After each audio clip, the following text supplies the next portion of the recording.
अरे सुरग में गाजी ध्वजा की गाज सुरग में गाजी यश तीरथ की ध्वजा रे सुरग में भैया गाजी।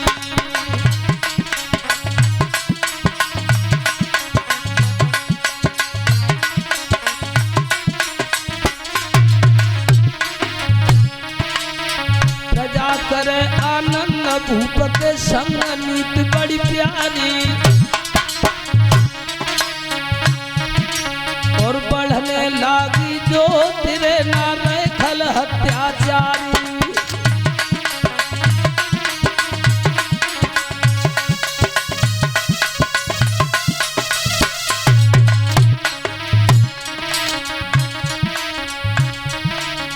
होनहार को मिटवैया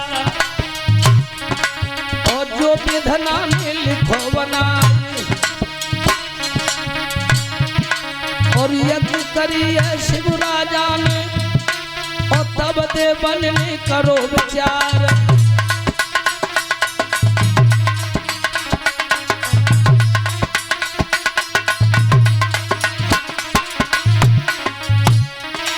और धर्म धुरी जब हाथम पकड़ी विश्व मच गो हाहाकार।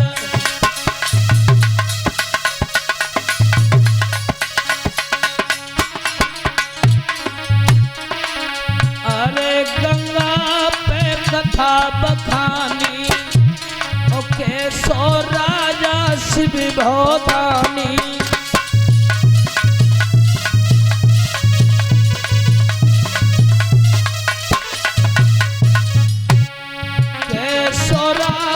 शिव भोतानी जाकी धर्म ध्वजा फोरानी।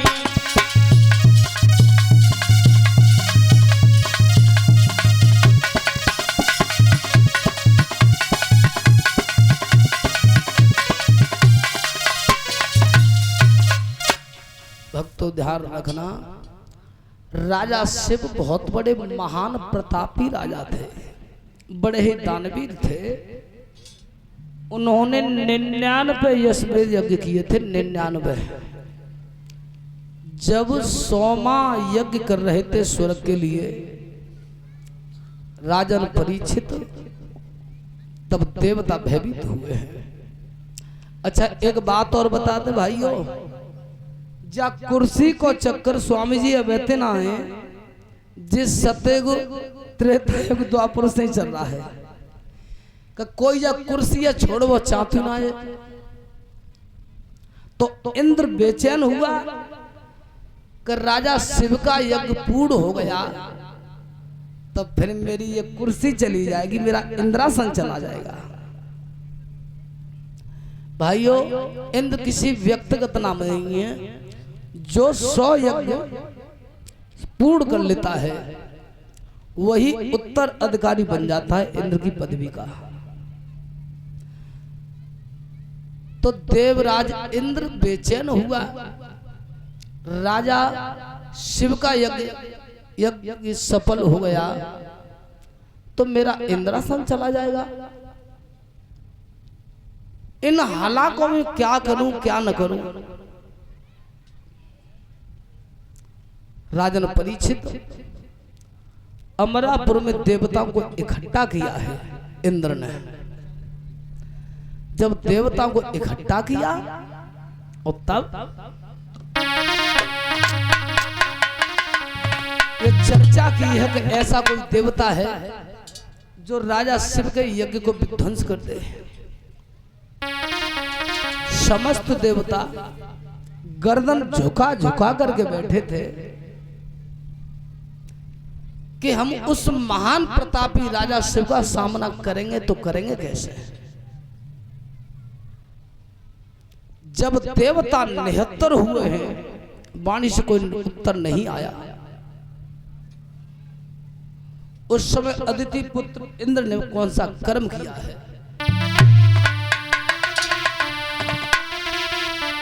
सोनो ऋषि धरि ध्यान आरे समर नाई सुरपति ने कियो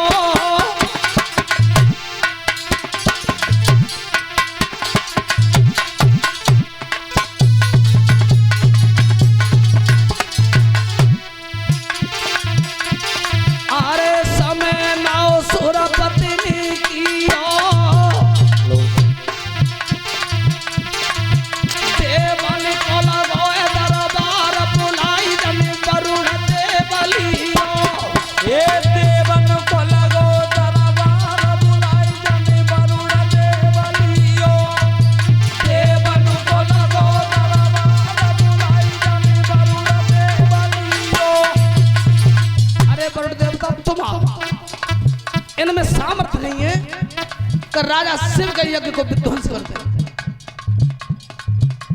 वरुण देवता ने कहा कहिए इंद्र, तुम देवताओं के स्वामी हो, मेरे लिए हुक्म क्या है?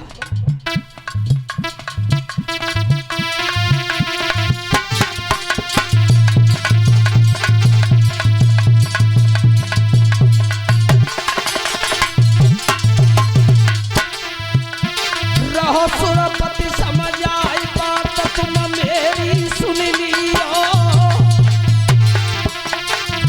तुम धरो कबूतर भेष भाज की शिव घर तू जइयो। तुम धरो कबूतर भेष भाज की शिव घर तू जइयो। तुम धरो कबूतर भेष भाज की शिव घर तू जइयो।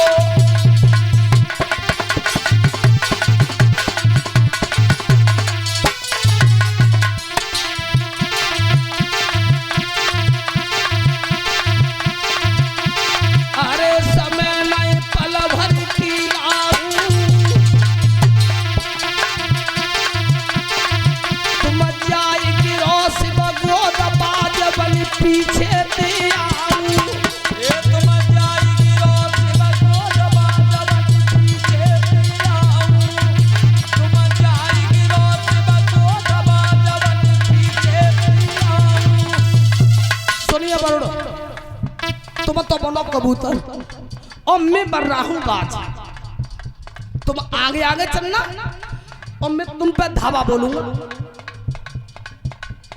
मैं तुम पे धावा बोलूंगा। इसी श्रृंखला में 101 रुपए की मुद्राओं से मैं सम्मानित कर रहे हैं भैया प्रवीण कुमार, जो ग्राम परेड से आए हैं। कामना करेंगे मेरे भैया के घर धनधाम से भरपूर है, सदैव रास बिहारी की इनके ऊपर असीम कृपा बनी रहे। बोलिए भूतेश्वर महाराज की। तुम कबूतरों बनो, मैं बाज बनता हूं। वरुण देवता ने कहा हे इंद्र, कबूतर बन के फिर मैं करूं क्या? तुम कबूतर बनो और तुम शिव की गोद में गिरना। अंतिम उपाय है मेरे पास।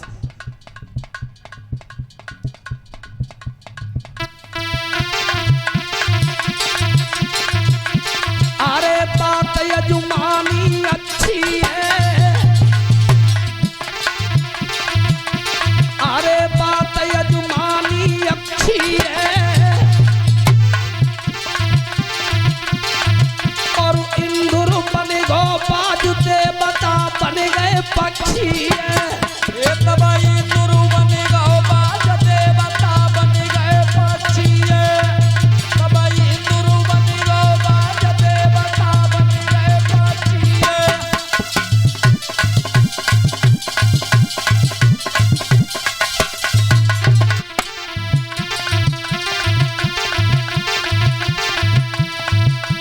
होनहार को मिटवैया, साधु ध्यान बिसर नहीं जाए। वरुण देवता बनो कबूतर, इंद्र बाजू बनो यतियाजू।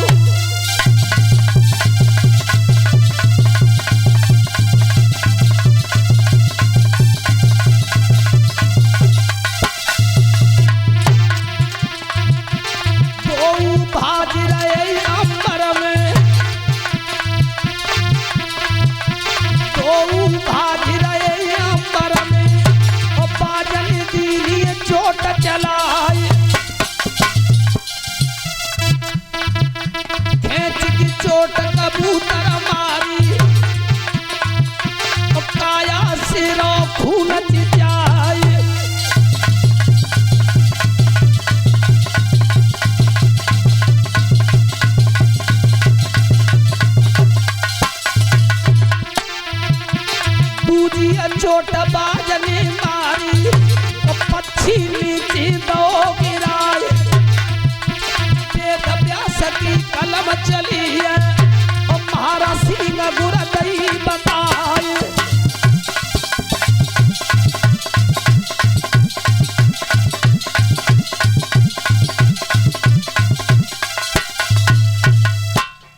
राजन परिचित खुले शब्दों में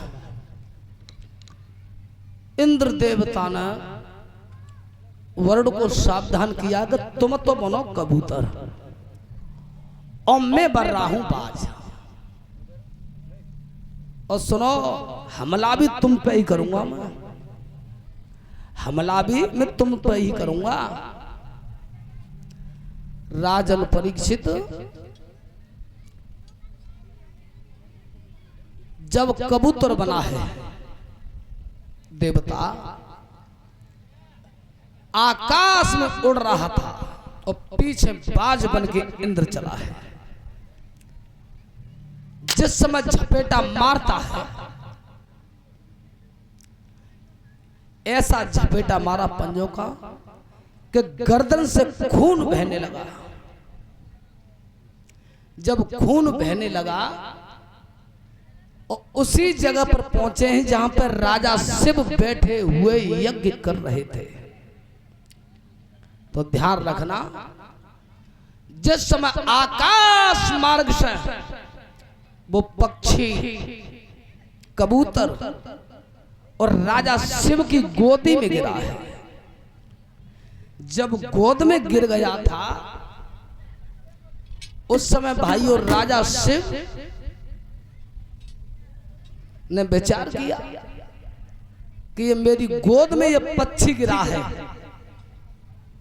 उठाया गोद में और हाथों में रख करके विचार कर रहे थे कि मुझे ऐसा प्रतीत होता है कि ये काऊ शिकारी ने रहना है। राजन परीक्षित रक्त बह रहा था गर्दन से। अब राजा शिव ने कहा ब्राह्मणों से कि यज्ञ को थोड़ी देर के लिए रोक दो।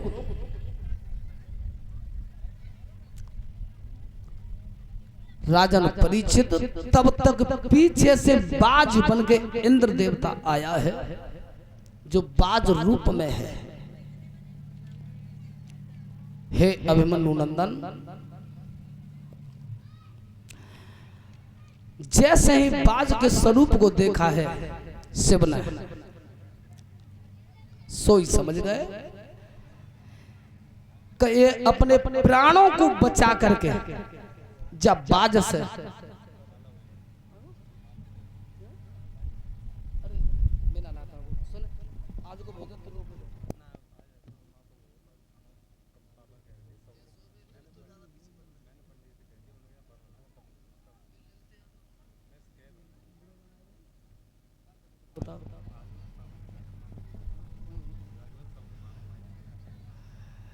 ललित भैया बैठे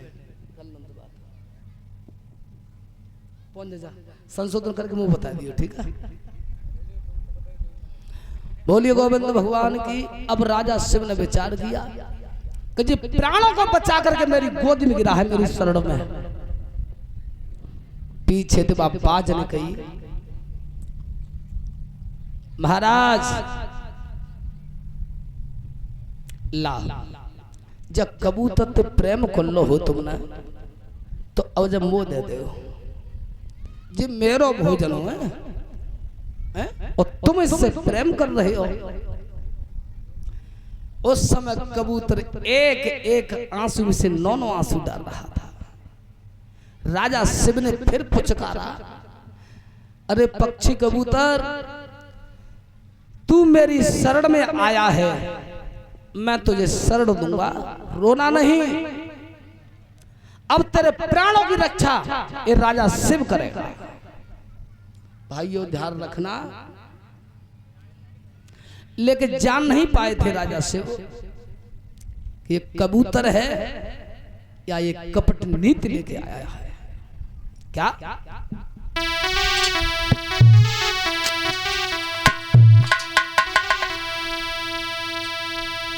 अरे आयो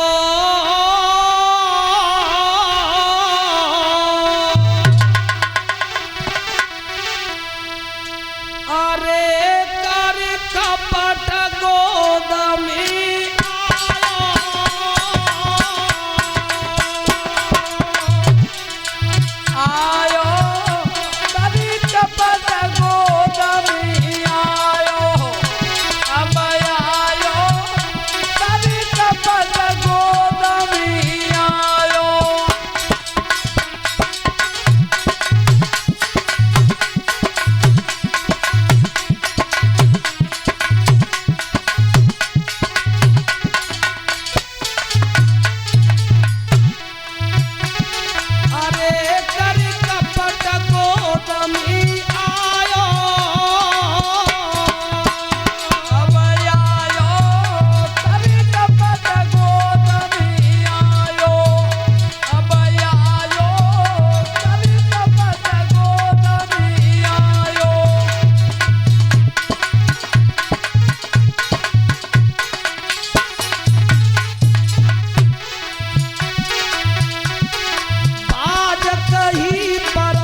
टाइम खुल लो जा कबूतर तो मोह दिला जी मेरा भोजन है हैं? दोपहर से शाम होने के लिए आ रही है तुम्हें मालूम है मैंने कैसे कैसे घेरो है? मेरे पंजरे में तुम तो लेकर आओ भाग्य सही हो जाए।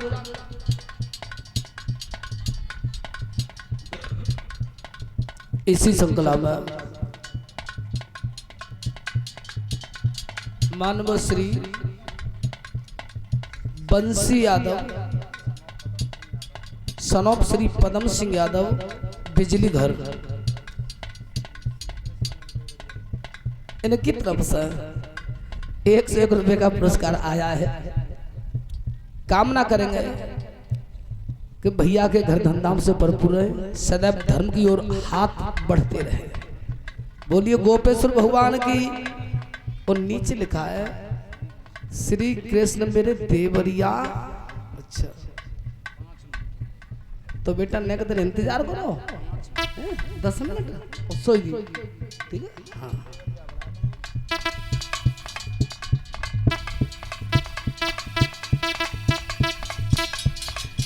ऐसे तैसे घेरा है वो तो एक बार मुझसे बच गया है।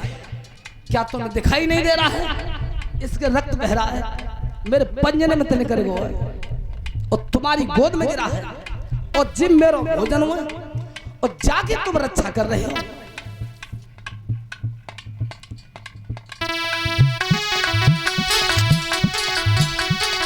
जैसे कही कि जिम मेरा भोजन है बहुत जल्दी दे दो भूख सता रही है खुदा ने मुझे सताया है। ए कबूतर और रोने लगा।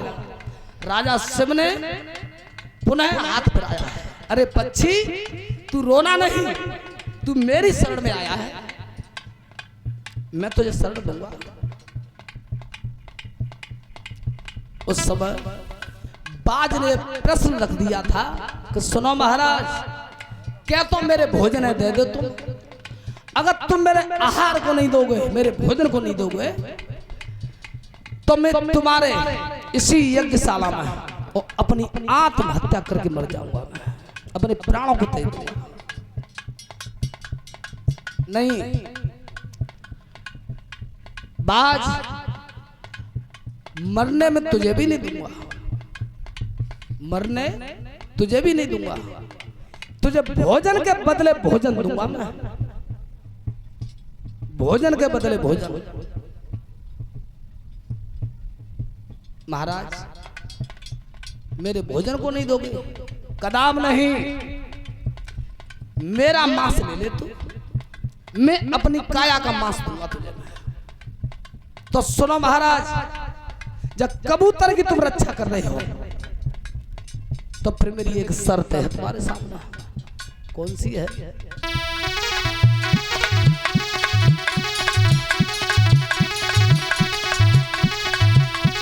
जितनो भजन कबूतर में उतनो भजन करवाओ। जितनो भजन कबूतर में तुम उतनो भजन करवाओ। मोह कहे की बात न मानू तखरी तुलवाओ। मोह कहे की बात न मानू तखरी तुलवाओ। कबूतर के हितैषी बनने हो तो जितना ही वजन कबूतर में हो उतना ही मांस चाहिए मुझे। राजा शिव ने छाती ठोक के कह दिया कि उतना ही दूंगा। बोल लेकिन बाद तू आत्महत्या मत करना तुझे भोजन के बदले भोजन मैं दूंगा।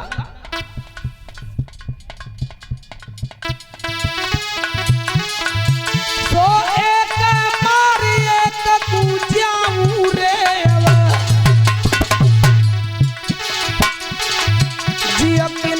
धर्म बताओ। आए करी कपट गोद में आयो। सोए कर मारी एक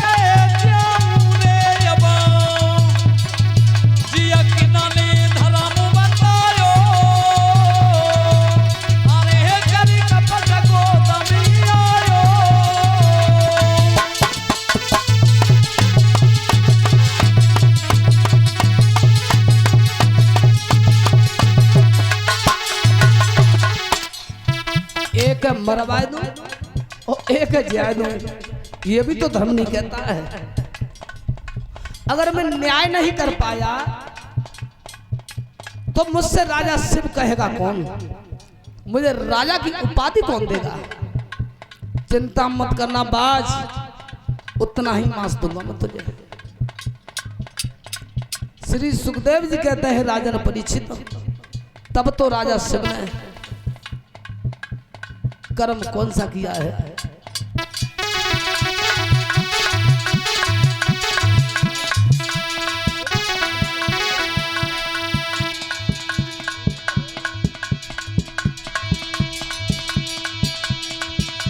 सोच समझ के शिव राजा ने लीलियां तेग उठाई। सोच समझ के शिव राजा ने लीलियां तेग उठाई। सोच समझ के सतवादी ने लीली तेग उठाई। सोच समझ के सतवादी ने लीलियां तेग उठाई। काट के मांस धरो तखरी पे करी रो बाजू लगाई। काट के मांस धरो तखरी पे करी रो बाजू लगाई। सोए कपला में धरो कबूतर रे,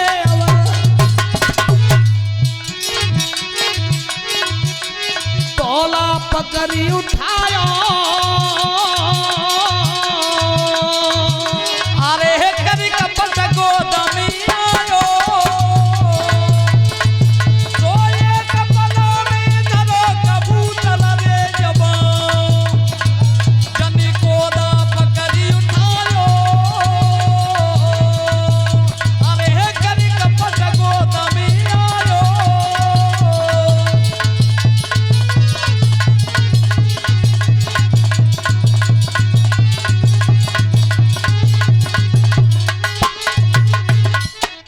रखना, जिस समय मांस को छीला है तलवार से और एक पल्ला में रखा और एक पल्ला में कबूतर को रखा है।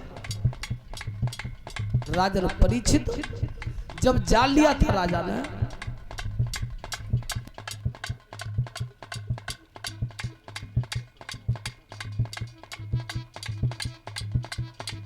आज शाम का भोजन हमारे मामा हरिदास जी के जहाँ पर ग्राम टोहावी में है, समस्त शास्त्री मंडल का भोजन थे। और सुबह का भोजन ललित भैया के यहाँ पर है। ठीक, धन्यवाद। अब जान लिया, जब जान लिया कि इतना मांस मैंने काया से काट के रख दिया, अब कबूतर बराबर वजन हो गया। जैसे तखरी उठाई वो कबूतर वाला पल्ला हिला भी गई। राजा परीक्षित फिर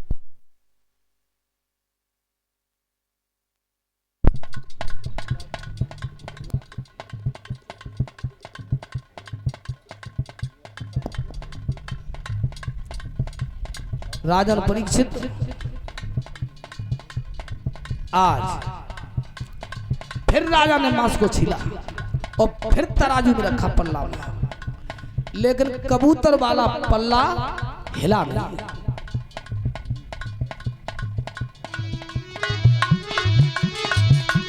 दोनों जान छील राजा ने बाजू दई छिलवाई। दोनों जान छील राजा ने बाजू दई छिलवाई।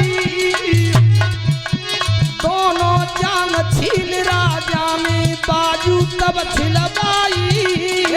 दोनों जान छील राजा ने बाजू तब छिलवाई। जान रही है शिव राजा ने ऐसो पक्षी लाई। जान रही है शिव राजा ने जी ऐसो पक्षी लाई। अब राजा राजा चिंतित हुए, दोनों जंघाएं छीन दी, दोनों बाजुएं छीन दी, लेकिन फिर भी कबूतर वाला पल्ला हिला नहीं। सोच समझ गए राजा शिव कि यह साधारण पक्षी नहीं है, और तो मेरी कोई परीक्षा ले रहा है।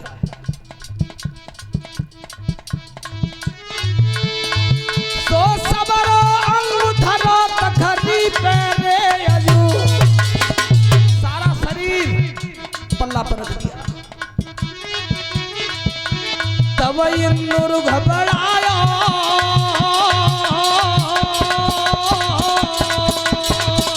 अरे करी कपट गोदमी आयो, सो सबरो धर्म धरो तखरी रे अबा, तब इंद्र घबरायो, अरे करी कपट गोदमी आयो।